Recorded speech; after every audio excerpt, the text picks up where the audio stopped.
what happened at Redcliffe.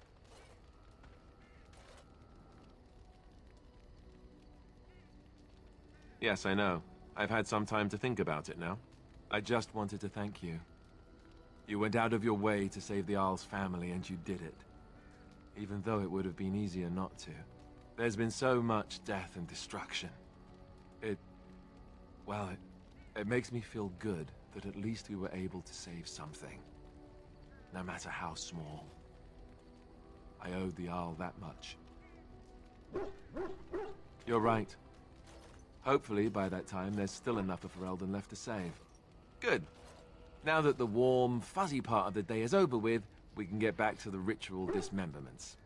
Oh, wait, it's not Tuesday, is it?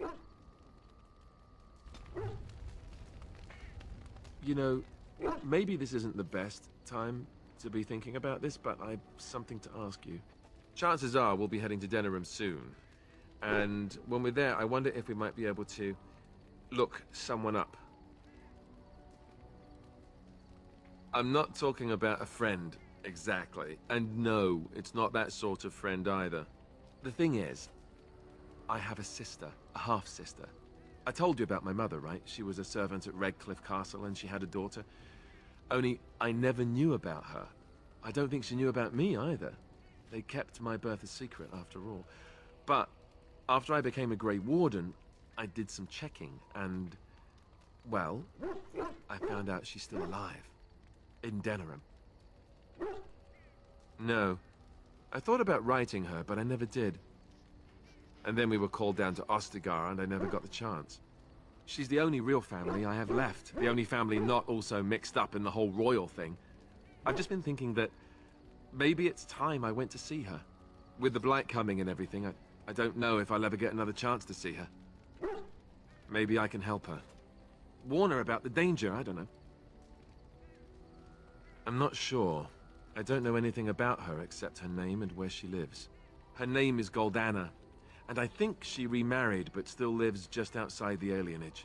If we're in the area, then, well, it's worth a look. Something on your mind? Of course. You never asked?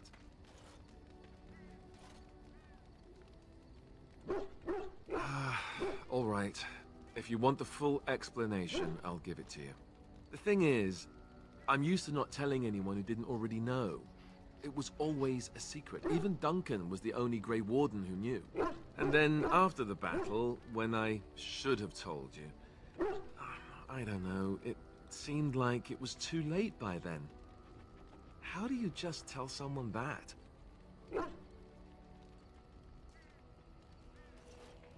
I should have told you, anyway. It was important for you to know. I guess part of me likes you not knowing. They treat me differently. I become the bastard prince to them, instead of just Alistair. I know that must sound stupid to you, but I hate that it shaped my entire life. I never wanted it, and I certainly don't want to be king. The very idea of it terrifies me.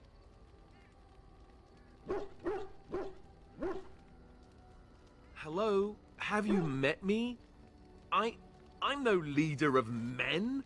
I don't want to be the person sitting on the throne and making decisions that affect the lives of others. It just isn't me. I guess I should be thankful that Arl Eamon is far more likely to inherit the throne. If he's all right. Oh, I hope he's all right. And for what it's worth, I'm sorry for not telling you sooner. It was a dumb thing to do. I guess it's kind of a relief that you know now. Let's go. Something on your mind? Of course. Such as they are. About the Grey Wardens, anyhow. Fair enough. Something on your mind?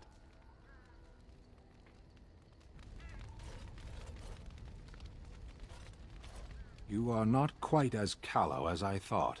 That is unexpected. You sound surprised. You must have heard this before. You'll get over it. Eventually. I was sent to be the eyes of the Antam. The Arishok asked, "What is the Blight?" By his curiosity, I am now here. Yes. I cannot go home. It doesn't matter now. Can we move on? We keep the Darkspawn waiting.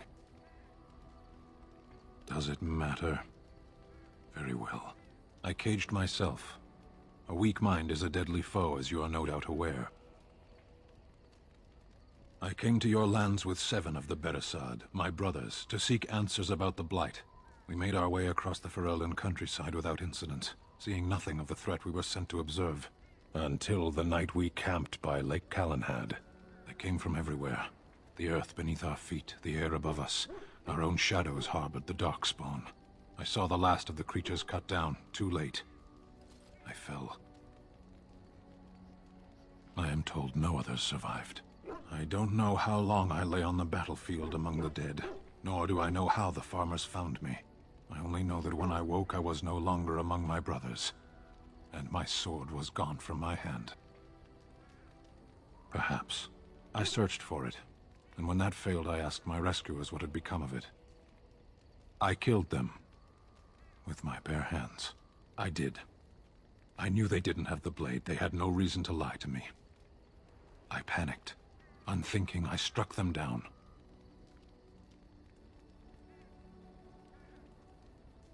Do your people have no souls as we know them? Convenient for you. That sword was made for my hand alone. I have carried it from the day I was set into the Beresad. I was to die wielding it for my people. Even if I could cross Ferelden and Tevinter unarmed and alone to bring my report to the Arishok, I would be slain on sight by the Antam. They would know me as soulless, a deserter. No soldier would cast aside his blade while he drew breath. If I knew where to look, it would be in my hand now. What would you have me do? It could be anywhere by now. Near Lake Calenhad. Perhaps those words are empty, but thank you all the same. You called. I caged myself. A weak mind is a deadly foe, as you are no doubt aware. I came to your lands with 7 of the Beresad, my brothers, to seek answers about the Blight. We made our way across the Ferelden countryside without incident, seeing nothing of the threat we were sent to observe. Until the night we camped by Lake Calenhad. They came from everywhere. The earth beneath our feet, the air above us. Our own shadows harbored the Darkspawn. I saw the last of the creatures cut down, too late. I fell. I am told no others survived. I don't know how long I lay on the battlefield among the dead, nor do I know how the farmers found me. I only know that when I woke I was no longer among my brothers, and my sword was gone from my hand. I searched for it, and when that failed I asked my rescuers what had become of it. I killed them. With my bare hand. I did. I knew they didn't. They would know me as soulless, a deserter. If I knew where to look. Near Lake Calenhad. You called. Speak, then. Then I suggest we move on. I am hardly surprised. To put it lightly, no one has a place here. Your farmers wish to be merchants. The merchants dream of being nobles, and the nobles become warriors. No one is content to be who they are. What does that accomplish? The farmer who buys a shop is never a merchant. He is always a farmer turned merchant. He carries his old life with him as a turtle carries its shell.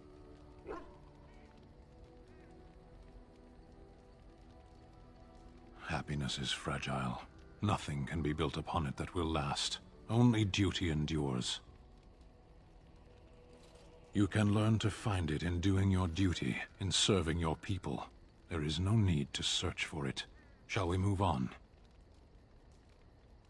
There is interesting food here. You have a thing. It doesn't have a word in the Qunari tongue. Little baked things like bread, but sweet and crumbly. Yes, we have no such things in our lands. This should be remedied. Perhaps. It's strange to be in a crowd and hear a language that is not your own. To see faces that are and aren't like yours. I miss the smells of Saheron. Tea and incense and the sea. Ferelden smells of wet dogs. Skunks don't mind the smell of other skunks either. Shall we move on? Speak, then. Then I suggest we move on. As you wish.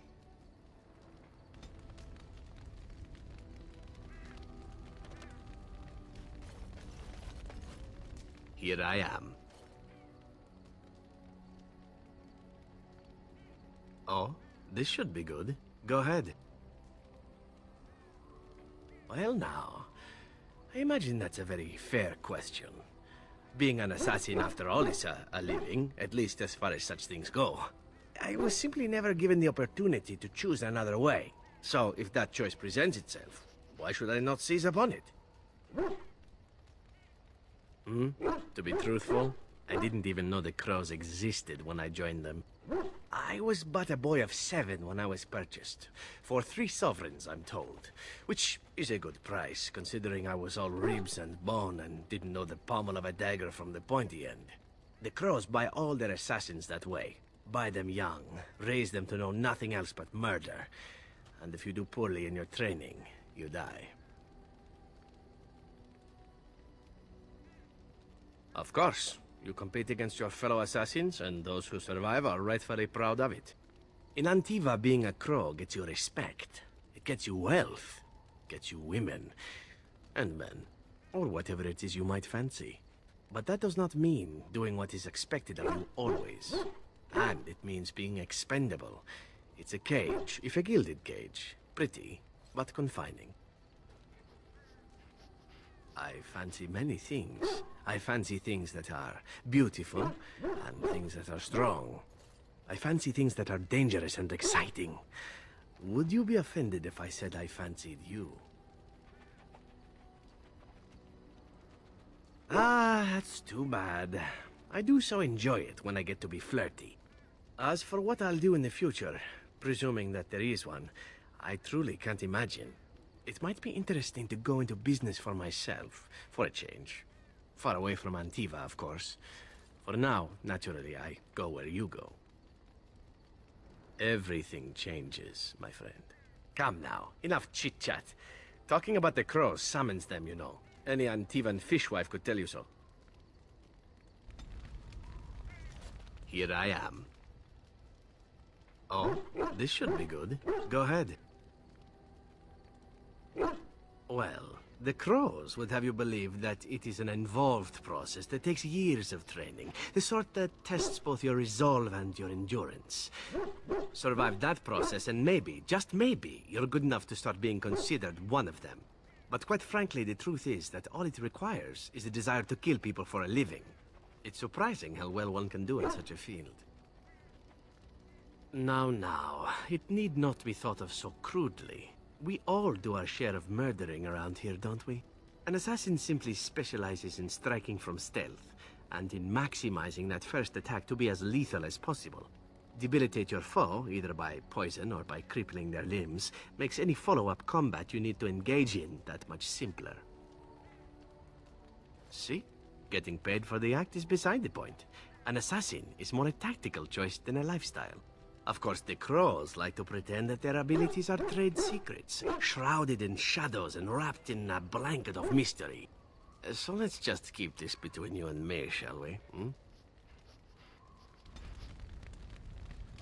Here I am. Oh, this should be good. Go ahead. And why not? There are many things to enjoy about being a crow in Antiva. You are respected, you are feared, the authorities go out of their way to overlook your trespasses, even the rewards are nothing to turn your nose up at. As for the killing part, well, some people simply need assassinating. Or do you disagree? I often find myself the instrument of fate, ending these lives for one necessity or another. I console myself with the notion that most of them had it coming. As far as enjoying the act of killing itself, why not? There is a certain artistry to the deed, the pleasure of sinking your blade into their flesh and knowing that their life is in your hands.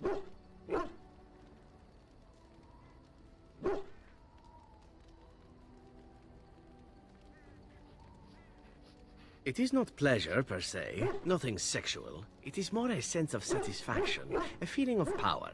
Does that make sense? No matter. There are many things I did not enjoy about being a crow, of course. Having no choice, being treated as an expendable commodity, the rules, oh, so many rules. But simply being an assassin, I like it just fine. I will continue to do it if I can, even if I am not a crow. Honestly, could you picture me doing something else? Whereas I am content merely doing what I happen to be good at. It's a talent that not many come by honestly. I don't see why I need not pursue it. Of course, all these thoughts are moot.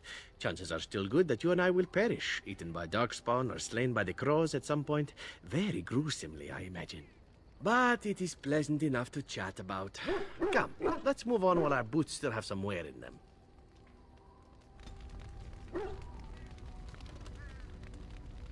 Here I am. Oh, this should be good. Go ahead. Oh, you wish to know about Antiva, do you?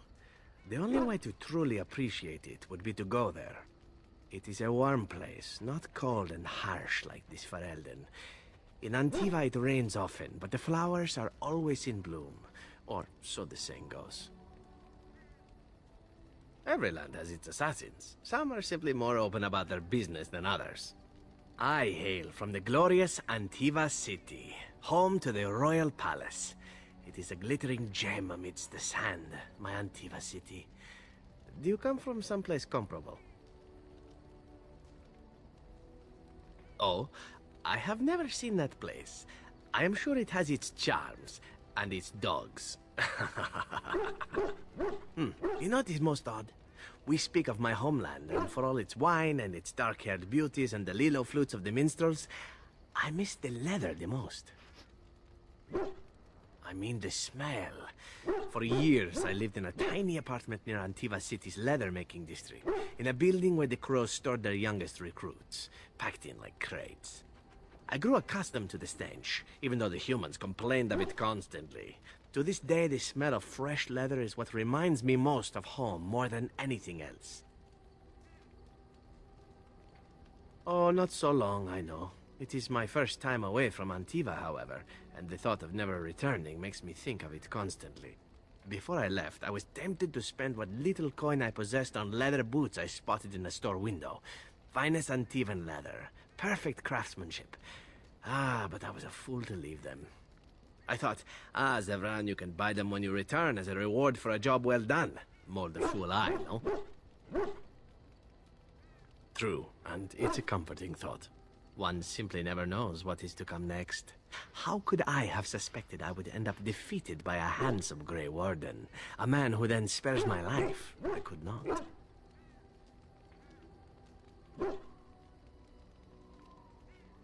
Quite right you are.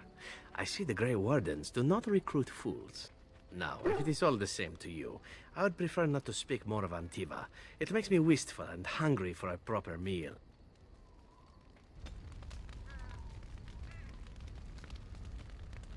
Here I am. Oh, this should be good. Go ahead.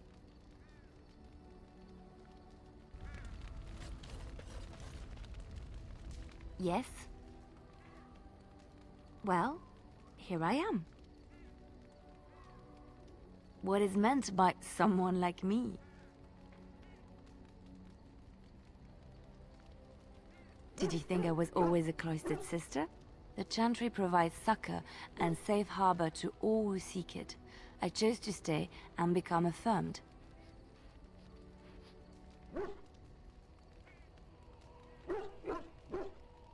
I was a traveling minstrel in Orlais.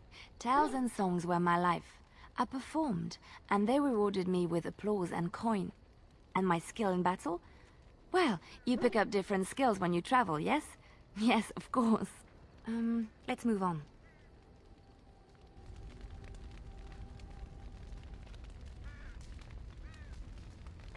Yes? Well, here I am. Of course I do. I love stories far too much to keep them to myself. Everyone should be able to benefit from them, I think. Chantry lore says it is man's pride that created the Darkspawn. In ages past, the mages of the Tevinter Imperium ruled much of the world we know. In their pride, they thought their magics invincible and imagined that they were greater than the Maker himself. So thinking, they invaded his golden city, planning to take it for themselves and depose their own creator. But they were impure and full of sin. And it is with the sin that they tainted the golden city, corrupting it forever. The Maker cursed them and cast them from his sight. Wherever they went, they spread the taint of their sin. Any land that was touched by the taint became blighted and would suffer no life. Instead, the Darkspawn arose to torment us and remind us of our hubris. Of course, Orlesians enjoy telling stories. I shall tell you my favorite tale of Aveline, the Knight of Orlais. A long time ago, a girl child was born to a farmer. He had hoped for a son, not a daughter, and so he told his wife to abandon the child in the woods. Before the cold could claim her, the baby was found by a tribe of Dalish elves who took pity on the poor mewling thing and raised her as their own. Aveline, for that is what they called her, grew strong and quick and clever under the guidance of the elves. She learned to wield the sword as well as any man, could kill a deer with an arrow at 100 paces, and was as graceful on the back of a horse as she was on foot. Aveline's Dalish guardians saw that she could easily best any Orlesian chevalier in battle, and wanted to show the cruel humans the child they had left to die. They bestowed upon her a fine horse and armor, and sent her to prove herself to her people in the grand tourney. Now in those days, no woman was allowed to take up arms, let alone compete in the grand tourney, but Aveline kept her helmet on and was not discovered. Aveline won many events and gained the approval of the adoring crowd. Eventually, she came face to face with the knight Keleva in the grand melee. Aveline had already bested him in the joust, and Keleva was determined not to lose a second time. Out of desperation to regain his honor, Keleva tripped Aveline and tossed her to the ground, ripping off her helmet as he did so. Silence fell upon the arena as Aveline was revealed. Keleva declared the previous competitions invalid. A woman had taken part, and this was not allowed. But the crowd cheered for Aveline. Keleva was furious, for he had lost to a woman and was now being shamed. Blinded by his rage, he forced Aveline to her knees. "Know your place, woman," cried he, and slit her throat.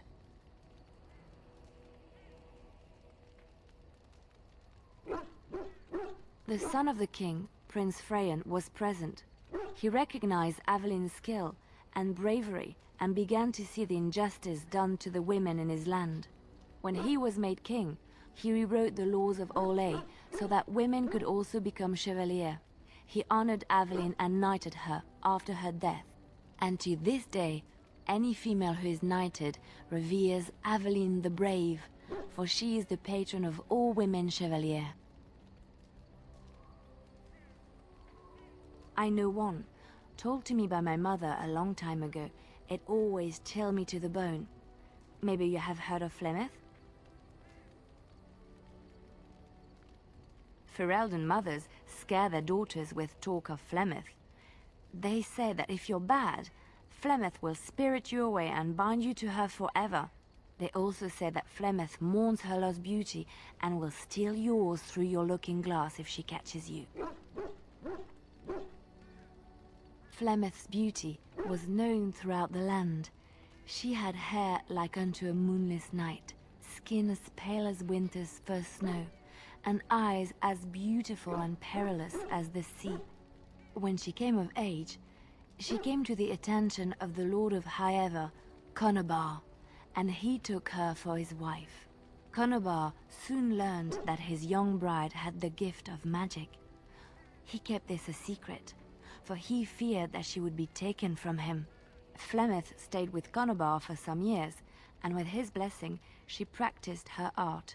And then one day, a young poet named Osen came to the castle.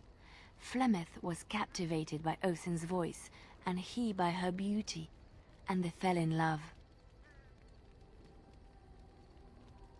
Flemeth longed to be with her true love, and she and Osen fled from Conobar's lands, seeking refuge in the Kokari wilds with the Chasing tribes. They lived there happily for many a year, till the day Flemeth received news that Conobar was dying and longed to see her face one last time. Flemeth's heart swelled with pity for the man who once was her husband, and begged Osen to return to Conobar's side with her. But when Flemeth and Osen entered Highever, they were captured by Conobar's men, and Osen was slain in front of Flemeth's eyes. Flemeth was imprisoned in the highest tower of the castle, there to await Conobar's judgment on her. Distraught at the loss of her love, Flemeth plotted revenge against her husband. She summoned a fey demon, intending for it to wreak vengeance on Conobar. But a spell went awry. The demon possessed Flemeth. Turning her into an abomination, the halls of the castle ran red with blood as Flemeth slaughtered Conobar and all his men. The last of Flemeth's humanity melted away, and at dawn, she stole back to the wilds to plot and scheme for 100 years. They say she took to her side many Chasing men, and with their help, begat her daughter witches, who even now prowl the dark places of the Kokari wilds.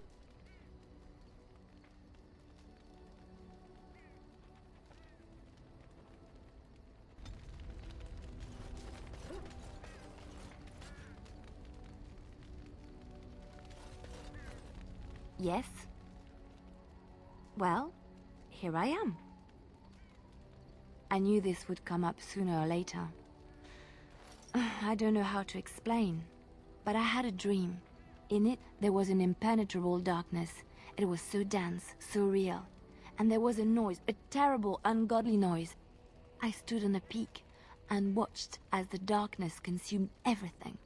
And when the storm swallowed the last of the sun's light, I fell, and the darkness drew me in.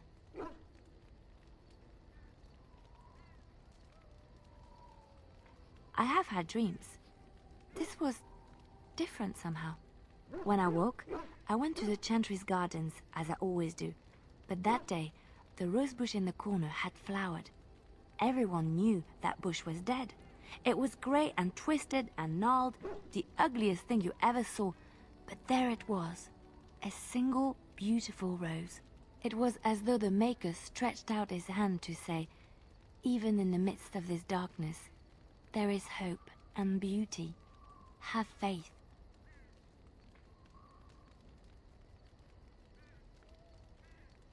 I suppose you will never understand. No one does. It's all right. I know what I know, and no one will ever make that untrue. Yes? Well, here I am.